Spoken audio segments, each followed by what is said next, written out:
Welcome to the public square, where we discuss information about our newest grievances. To submit to our legislators, where we can affect change and their supporting of what we believe in our communities.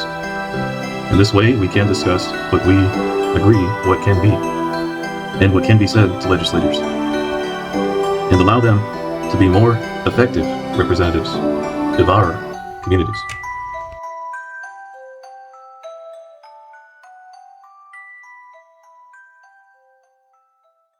The two-party system was a system of design and circumstances. The original intent was to eliminate the other party from its existence and influence. Circumstances surrounding a two-party system were the defining political issues of their day, and the evolving issues of tomorrow that may or may not cause a break in one or more of the operating parameters of the parties in operation. A split has happened and can happen again in parties operating today. The split is usually a cause of political views differing from new relative facts and issues that arise. The first parties in existence, not all listed but are of notable agendas in our country's history, are the Sons of Liberty, active from 1765 to 1776. This organization was active in the 13 American colonies to advance the rights of the colonists. They organized against the British government to stand against taxation in lieu of the Stamp Act of 1765. Utilizing mob terror, supporters of the movement assembled for what has been called the Tea Party in the guise of Native Americans to throw off board American ships' tea from the Orient. Printed material was to be embossed on paper, stamped with an adhesive label used to designate which tax or fee was to be collected. The tax gave revenue that was paid in British currency. The purpose of the Stamp Act tax was to pay for the stationed British military troops in the American colonies after the French and Indian War. Virtual representation in the British Parliament was given to the colonists without a vote to those who represented them. Since the English Civil War of 1642, there had been a belief the populace would not be taxed unless there was present representation in the British Parliament. The American grievance soon became the slogan, "No taxation without representation." The Federalist Party was founded around 1793 by Alexander Hamilton, but the term Federalist was also used to refer to a different coalition of nationalists led by George Washington, who severed the weak national government with a new constitution in 1789. The Federalists' political affirmations were for a strong national government, promoting economic growth and fostering friendly relationships with Great Britain. The party appealed to businessmen and a coalition of bankers, which supported Hamilton's fiscal policies. The Jay Treaty, negotiated in 1794, expressed Hamilton's vision for relations with Great Britain. Federalist fiscal policies also included tariffs on goods imported into the country and the creation of a national bank system. Other notable members of the party include James Madison and John Adams. Federalists participated in the spoils system, which gave members or supporters of their political party cabinet jobs in positions of power and influence. Utilizing this system of promotion, a political party can secure loyalty to the party brand. George Washington appointed many Federalists into cabinet positions within the federal government. The Federalist Party held dominance under Hamilton's leadership from 1789 to 1801. The party's prominence was greatly diminished shortly after the War of 1812. The War of 1812 was America's second war with the British Empire.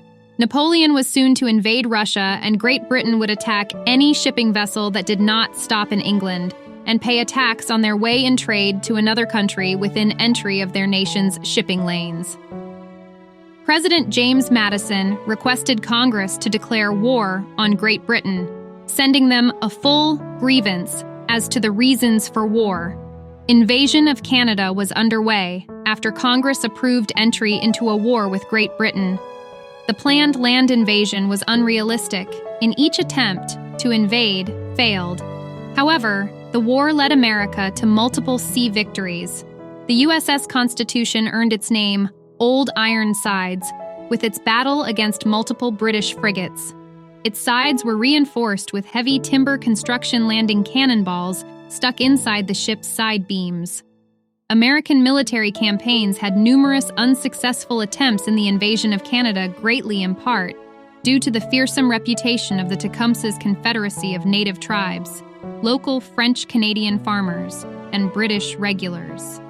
The unsettling lack of military ground success led the United States to develop a professional Army Corps, which announced the dawn of a professional military in the United States. The Federalist Party was no longer a viable solution to politics, and soon the new Democratic-Republican Party became the majority party in dominance by 1800. The contributions of the Federalist Party include implied powers, which Hamilton successfully argued his view in the interpretation of the Constitution. Federalist Chief Justice John Marshall, appointed by John Adams to the Supreme Court in 1801, used his influence to move justice opinion away from seriatim opinions, instead issuing a single majority opinion elucidating a clear rule. In 1803, Marbury versus Madison, Marshall's opinion established the principle of judicial review, whereby courts can strike down federal and state laws conflicting with the Constitution. Marshall's opinion held no direct conflict with the executive branch, in avoidance of interbranch confrontation, implementing the principle of the separation of powers. This landmark decision cemented the position of the judiciary as an independent and co-equal branch of the United States government. Democrat-Republicans Party, also referred to as the Jeffersonian Republican Party or Jeffersonians, held a common belief that stood against monarchism. Among other names describing the organization were Democratic, Republican, True Republican, Constitutional, United Freeman, Patriotic, Political, Franklin, and Madisonian. The organizational name Democrat-Republican is a modern name describing the influence of the party from names current in their setting and context of their day. The party was founded by Thomas Jefferson and James Madison in the early 1790s. The Democrat-Republicans denounced policies held by the Federalists. Policies in conflict were a national bank system, implied powers, and the Jay Treaty. The partisan agreements between the Federalists and the Democrat-Republicans split in dispute when President Adams secured peace with France, angering Hamilton's Federalist faction. The end of the War of 1812 and 1815 led to the era of good feelings when the Federalists no longer held majority and in near ruin of their political policies. Notable party accomplishments were the completion of the Louisiana Purchase, with France negotiated by President Thomas Jefferson. Jefferson's succession was from President James Madison, co-creator of the Democratic-Republican Party and former Federalist. In 1809, Madison led the country in the War of 1812. The organization was the first in the country to build newspaper networks in major cities to broadcast their message in propaganda statements and have viewers read about their policies. The era of good feelings led to the election of 1824, where no majority could be elected, and the election passed to the House of Representatives of Congress, where each state was given one vote in the election of the next president. The only major political party at the time was the Democratic-Republican Party. John Quincy Adams was elected president in 1825 from the House of Representatives with an approved majority. This event led to a split of the Democratic-Republican Party. Jacksonians, Calhounites, and Crawfordites were created by General Andrew Jackson. Martin Van Buren then created the Democratic Party, and President John Quincy Adams and Henry Clay, opposing these parties, created the National Republican Party, also known as the Anti-Jacksonian Party. Both parties held claims for Jeffersonian principles. Democratic Party, founded in 1828 by Martin Van Buren, to use its organization's influence as a vehicle to elect Andrew Jackson for president in 1829. Later, the party was then known also as the Jacksonian Democrats. Van Buren's organization created the party system, which mirrored the electoral system as a device for electing candidates for public office. The party system allows for the average citizen to ascend quickly into public office.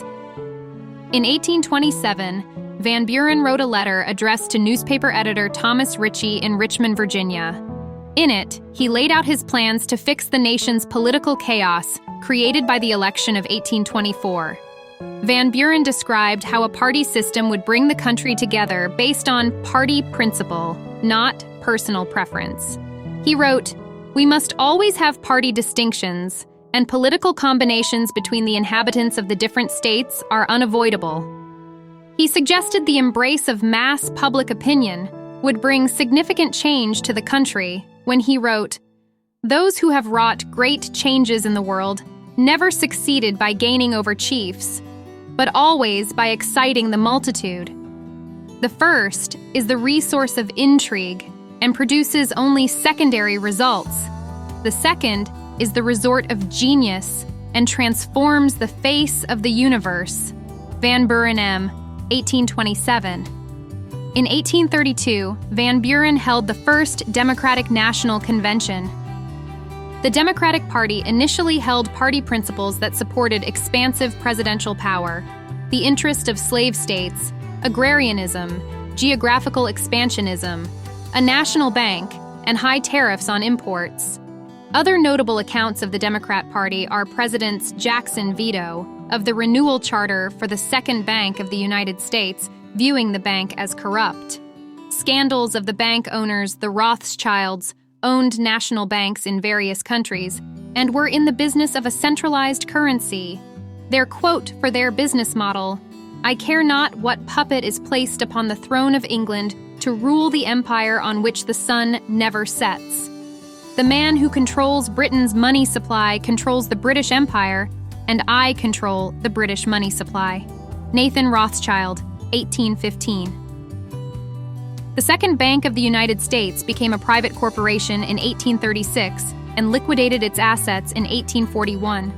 A national bank would not be created until 1863 and 1864 under the National Banking Acts. National Republican Party, created in the wake of the 1824 presidential election by President John Quincy Adams and Henry Clay. Other names known were the Anti-Jacksonian Party, Republicans, Adams's Men, and the Adams-Clay Republicans. The principles of the party included the American system, which bolstered exports for cotton, tobacco, native sod, and tar, support for high tariffs to generate revenue and protect American industries, high public land prices to generate federal revenue, the preservation of the National Bank of the United States, where the National Republicans view the bank as stabilizing the currency and reining in risky state and local banks, and developing roads and canals that would knit the nation together, financed by tariffs and land sales. President Adams did not win his re-election. Rather, his Democrat opponent Andrew Jackson succeeded in the 1828 election. The National Republican Party then drew their support for Henry Clay and his platform that desired to bind diverse interests from different regions in the country and promote national unity and harmony through the American system, internal infrastructure improvements, and protective tariffs. Henry Clay was not elected president in the 1832 election.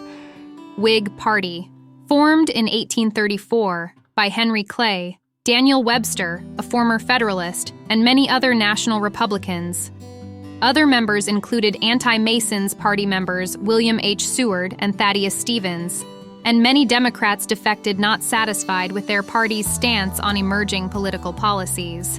In 1833, Clay held a series of dinner meetings to discuss and coordinate who would oppose Martin Van Buren and any likely nominee in the next 1836 presidential election. Their discussion included President Jackson's removal of all government deposits from the Second National Bank and Jackson's refusal to renew the bank's charter. The Whigs derived their name from an English anti-monarchist party in an attempt to portray President Jackson as King Andrew Jackson. The Whig supporter base was centered among entrepreneurs, professionals, administrators, planters, social reformers, devout Protestants, evangelicals, and the emerging urban middle class. The Whig Party was against manifest destiny or territorial expansion. The party held a belief in meritocracy, the belief in ability, talent, not wealth, social status, or race. However, support from poor farmers and unskilled workers was lacking. President Jackson used his knowledge of the Whig support base to paint the Whig Party as aristocrats, in resemblance to the country's opposition to monarch government tendencies, swaying to aristocratic favoritism in support of noblemen or principal men. Aristocracy was defined clearly in the American culture as rule, by the few rather than rule by the many. The Whig base was centered principally around evangelical Protestants' interest in moral reforms, abolitionists' expulsion of slavery from the country, and harsh treatment of Native Americans under President Andrew Jackson and the Indian Removal Act of 1830, which exchanged the land of Indians within the states or territories for their removal west of the Mississippi River. The Whigs' principles limited presidential excesses favoring Congress and their legislative authority over presidential decrees. Their supporters encouraged higher tariffs, distributing land revenues to the states, and passing relief legislation for the 1837 and 1839 financial panics.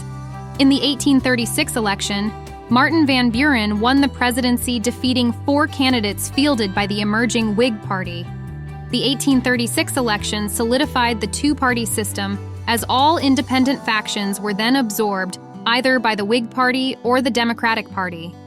The Whig Party would go on to win the 1840 presidential election with nominee William Henry Harrison. The failed fiscal policies of Van Buren's presidency frustrated a re-election win. President Harrison died in office just 31 days into his elected term. His successor was his vice president, John Tyler.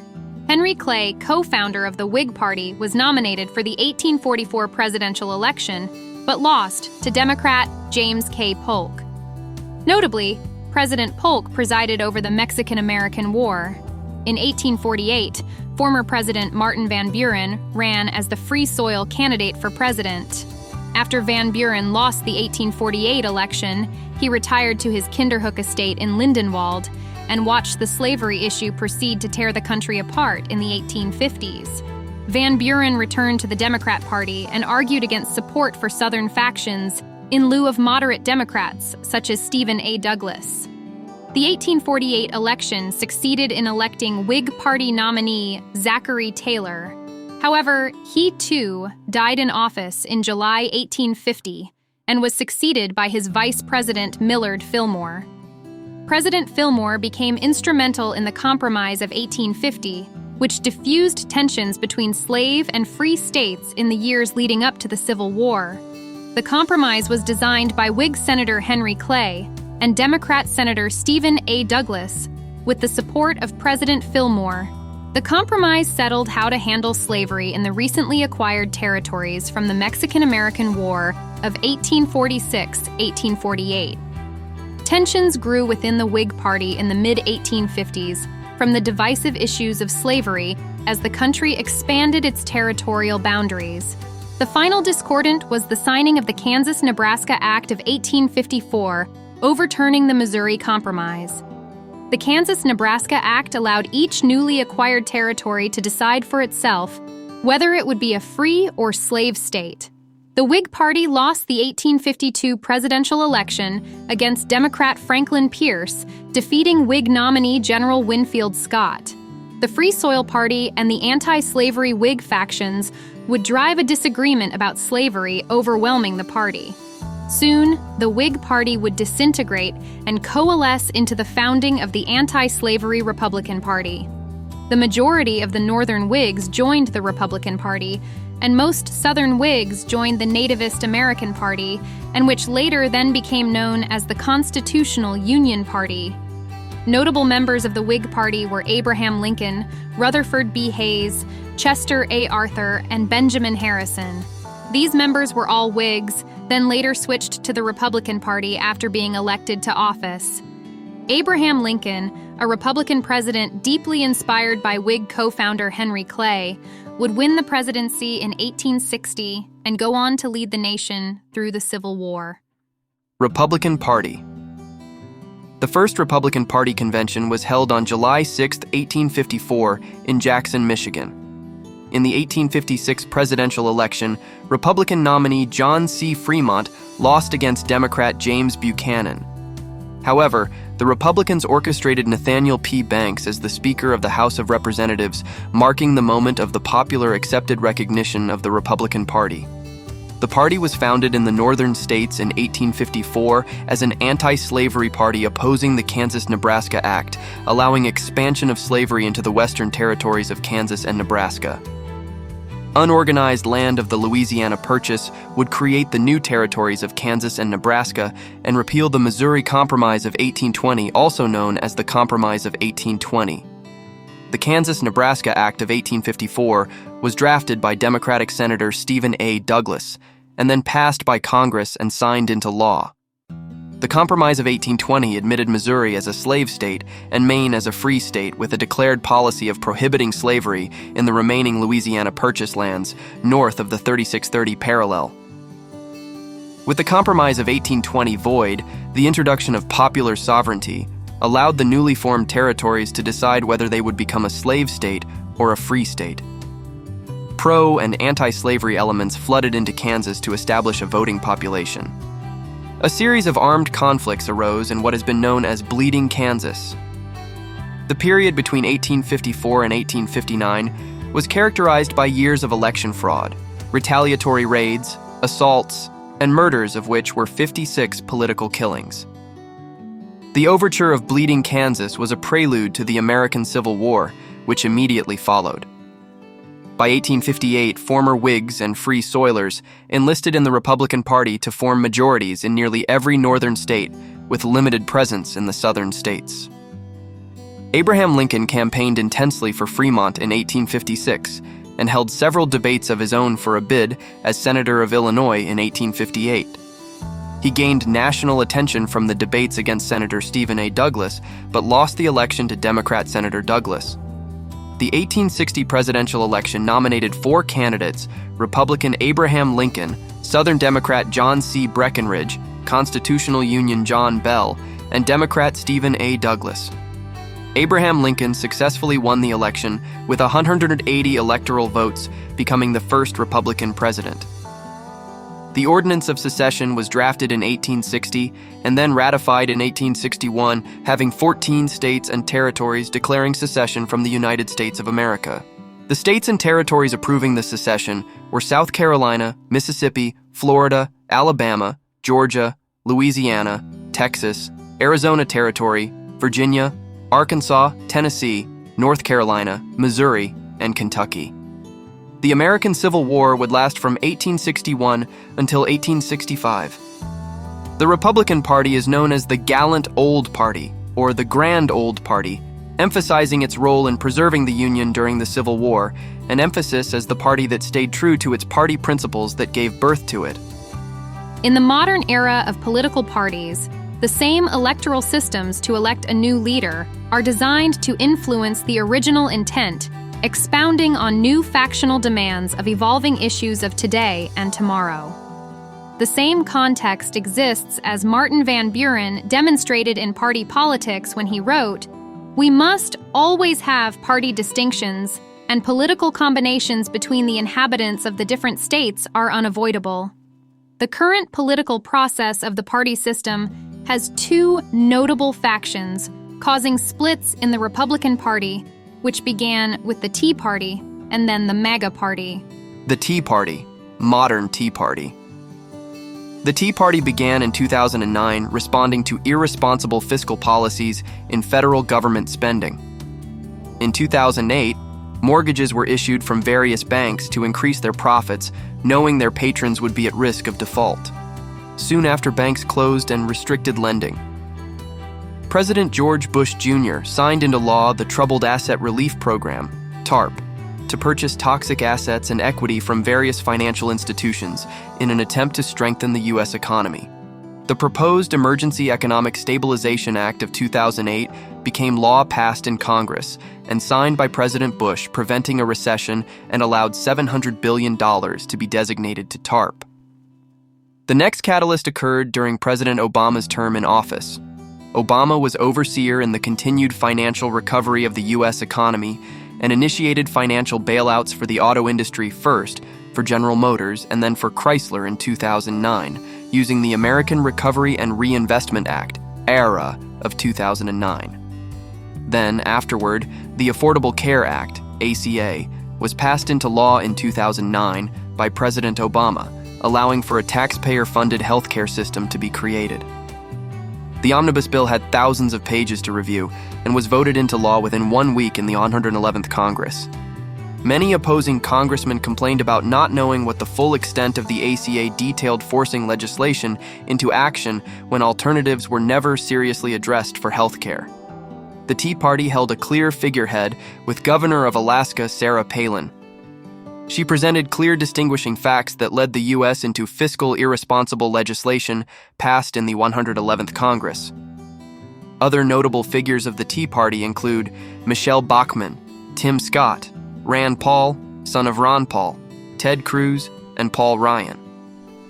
Ron Paul is seen as the architect and intellectual godfather of the Tea Party and their fiscal conservative values. Ron Paul's notable policies advocate for anti-war non-intervention and the end of American imperialism, withdrawal from the United Nations and the North Atlantic Treaty Organization, maintaining strong national sovereignty, endorsing constitutional rights such as the right to keep and bear arms, opposing a mass surveillance state, opposing the Supreme Court in cases that deprive citizens of the religious liberty, elimination of federal government agencies, abolishing the income tax, rejection to the North American Free Trade Agreement, and many more topics. Participants in the Tea Party movement legislated for a decrease in the national debt, the use of small government principles, opposing TARP and ARA, and opposed the Affordable Care Act. The decline of the Tea Party began after the 2012 election fielding nominees for the Republican Party Mitt Romney and vice presidential nominee Paul Ryan, Tea Party participant. President Obama would win re-election and begin his second term in office. In 2013, the debt ceiling reached its maximum, and President Obama and the Democratic Party advocated for raising the debt ceiling. The Republican Party was staunchly opposed to the provocation unless spending cuts would be enacted to include the defunding of the Affordable Care Act. The debt ceiling increased from $16,394 trillion to the reset amount of $16,699 trillion. Tea Party participants were pressed to support an increase in the debt ceiling and had lost credibility with Tea Party supporters for the movement. Speaker of the House, Republican John Boehner stamped out Tea Party resistance, and default preference worried the Republican Party would be significantly damaged in adhering to Tea Party principles. In the 2016 election, presidential nominee Donald J. Trump was elected with many self-identifying Tea Party voters casting their vote for Trump's fiscally responsible principles. President Trump would have the support of 37% of Tea Party voters, with a majority compared with 34% in favor of Ted Cruz. MAGA Party. The MAGA Party found its voice after the 2020 election. The Make America Great Again slogan is the rallying cry against fiscal instability, mass immigration for illegal entry into the United States, mass illegal involuntary servitude trapping migrants in the sale of their employment, causing entrapment for migrant women, enslaving them into prostitution, illegal human trafficking by the federal government, leading to migrant children used for exploitation, to include pedophilia, prostitution of migrant children, importing votes for support of democratic agendas, creating laws that disenfranchise American citizens, subverting their rights and nullifying their vote in lieu of permanent resident voting laws soon to be created through the Democratic agenda, fraudulent voting machines contracted with Dominion and Scorecard, local judges disregarding egregious grievances of voter fraud, energy and food price increase, federal government financing, Planned Parenthood to limit population growth with infanticide and the selling of human baby body parts and organs, purchasing of land from foreign governments in guise of corporate purchasing by foreign state-owned enterprises, school board and teacher unions publicizing homosexuality and promoting homosexual propaganda, hiring former federal government employees in legacy media in agreement with the federal government to promote Democrat propaganda, investment firms such as BlackRock creating investment scores based on social engineering principles enacted within corporations, and the Democrat National Committee in conspiracy to form a global agenda to protect inclusive financial establishments invested globally. In context with these said grievances, the MAGA Party seeks to end global wars and turn the military-industrial complex into defensive production, diverting the industry toward a nationalist's protectionist agenda. The MAGA Party faction of the Republican Party has notable members to include President Donald J. Trump, Senator James D. Vance, Congressman Matt Gaetz, Congresswoman Marjorie T. Greene, Congresswoman Lauren Boebert, Republican supporter and gubernatorial candidate Kari Lake, and Governor Greg Abbott. Other notable figures of the MAGA party are not listed but are acknowledged to have selflessly served their country in support to make America great again. The party system was not an original founding intent of the Constitution of the United States. The first political societies were established against aristocratic tendencies in government, favoring Republican principles yielding to principles established by Thomas Jefferson. George Washington denounced the new political societies as if for possible criminal prosecution. The first political society began in April 1793 with Germans living in Philadelphia inspired by Peter Muhlenberg, a clergyman and military officer. The first English-speaking political society began in Philadelphia by David Rittenhouse and Charles Biddle, a Quaker merchant inspired by the German-speaking equivalent societies. Associated with the party system is the Electoral College. Within the Constitution, there is no mention of an electoral college, which means in Latin electus, from the Latin verb legere, meaning to choose or pick, and college in Latin collegium, which means society, and stems from the Latin word collega, meaning colleague.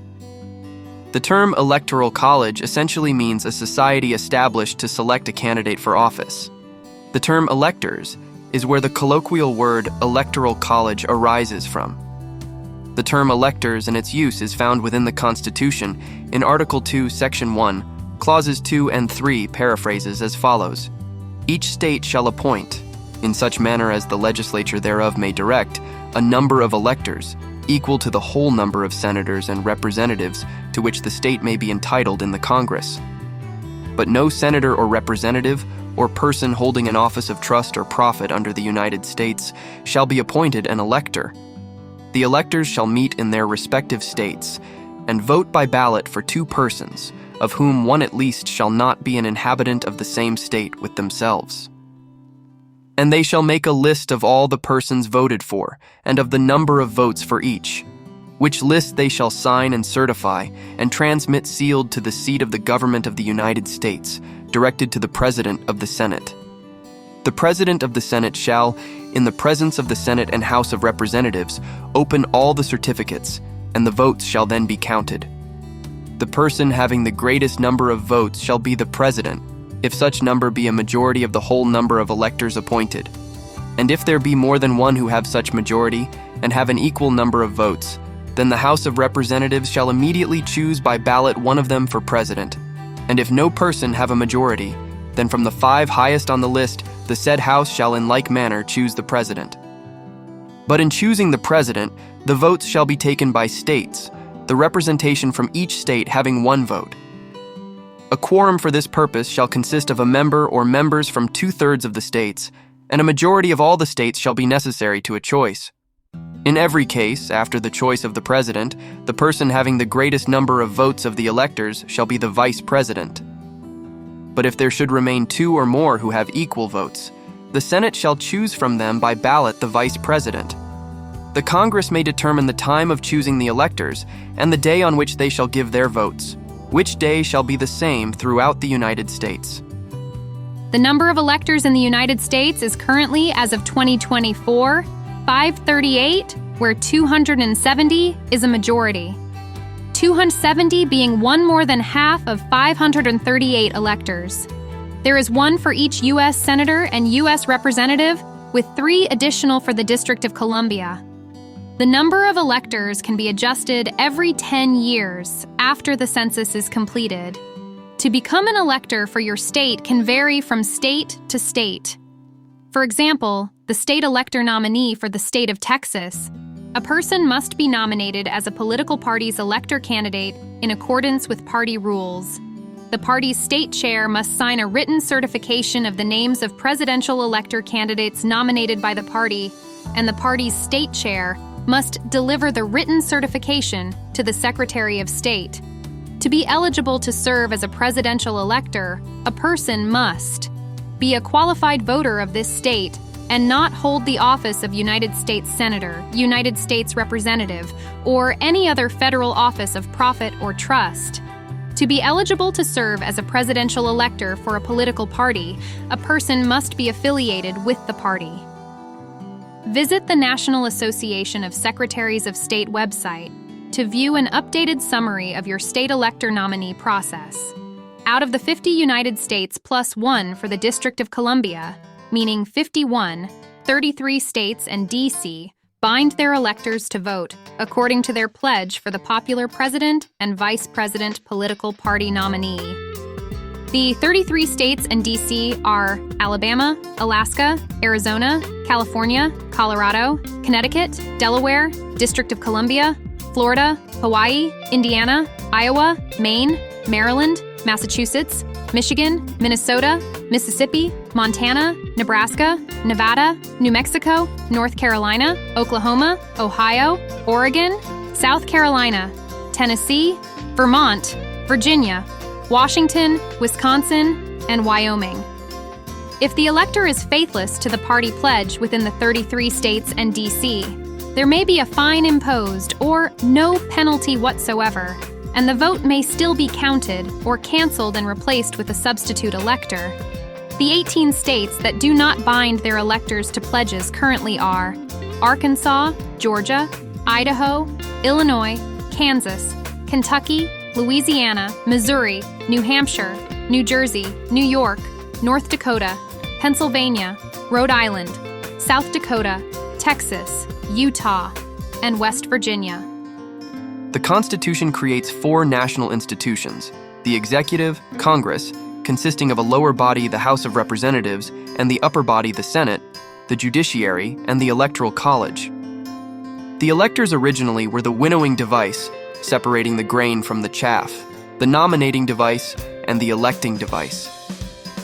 The Electoral College's original intent was to elect preeminently virtuous candidates. Electors were utilized to prevent demagoguery, which is seen as intertwined with the fall of democracies. The original Electoral College had no party system and no campaigning for the nomination. The electors were based on the population of the state and would form the debate around their candidates for the executive branch of office.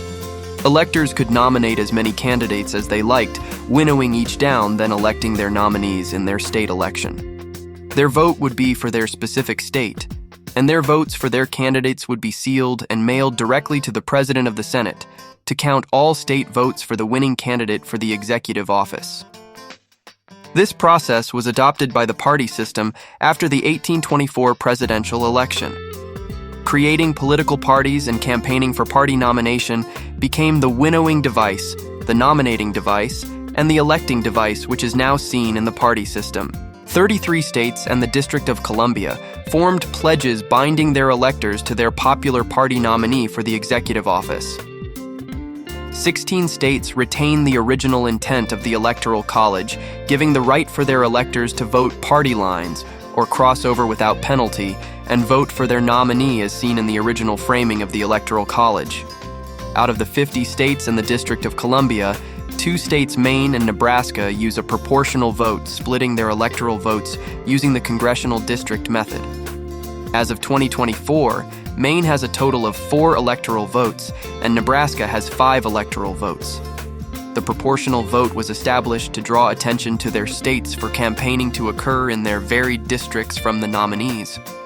With so few electors from their states and a small population size, their need for awareness was legislated for a proportional vote and steered away from the winner-take-all method associated with all 48 states in the District of Columbia.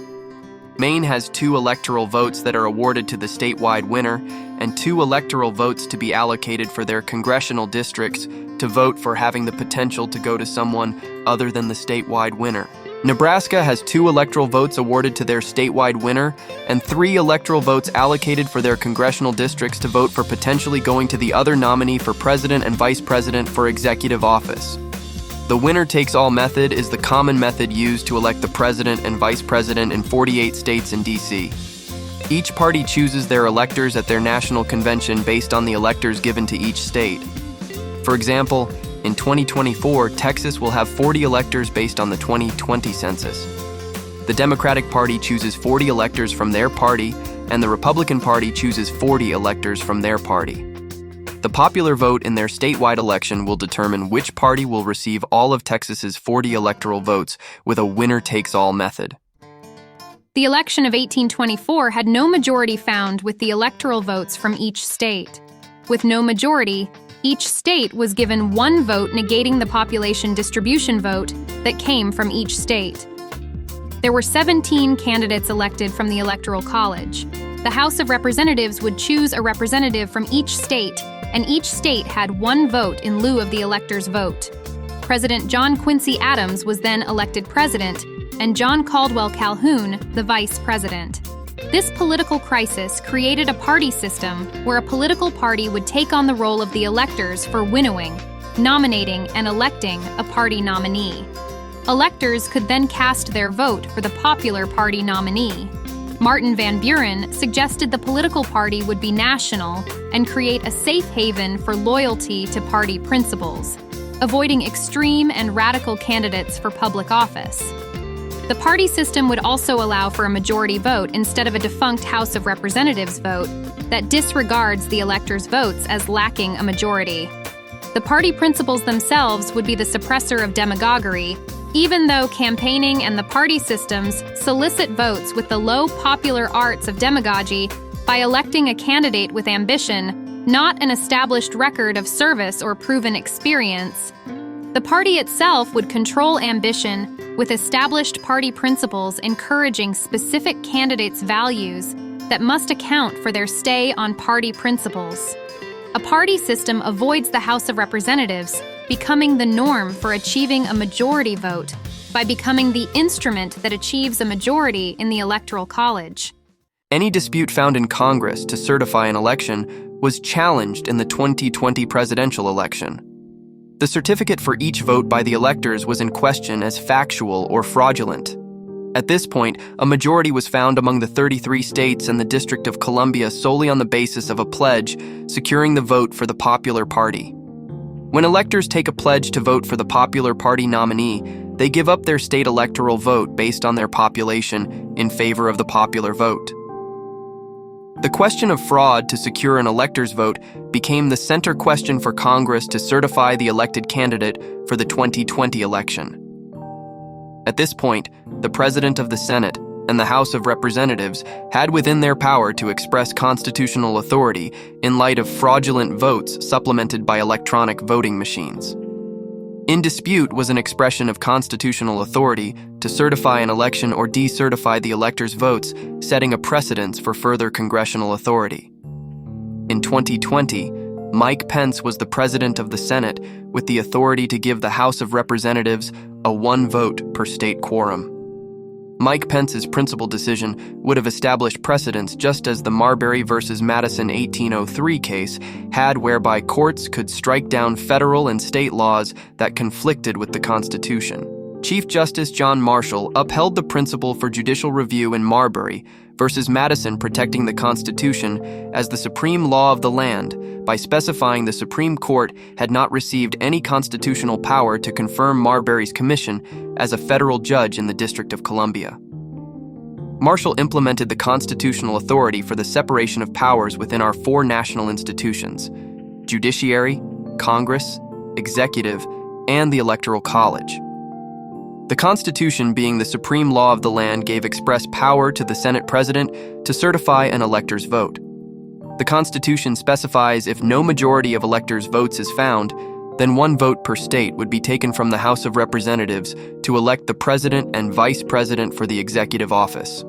Fraudulent votes in question within the sealed document had been unsealed by way of fraudulent voting through the popular vote and held captive electors to a pledge undermining their vote in threat of a penalty given by the state. The two-party system came out of the need to have a majority vote. If our majority vote can be coerced into a popular vote by way of fraud, does our country's two-party system give us a viable solution for the process we vote our representatives in within our republic? Should our solution be to introduce more political parties into our party system by way of becoming a multi-party system? With more parties, more of our population can be represented by their identifiable principles and nominate their party's representatives for public office.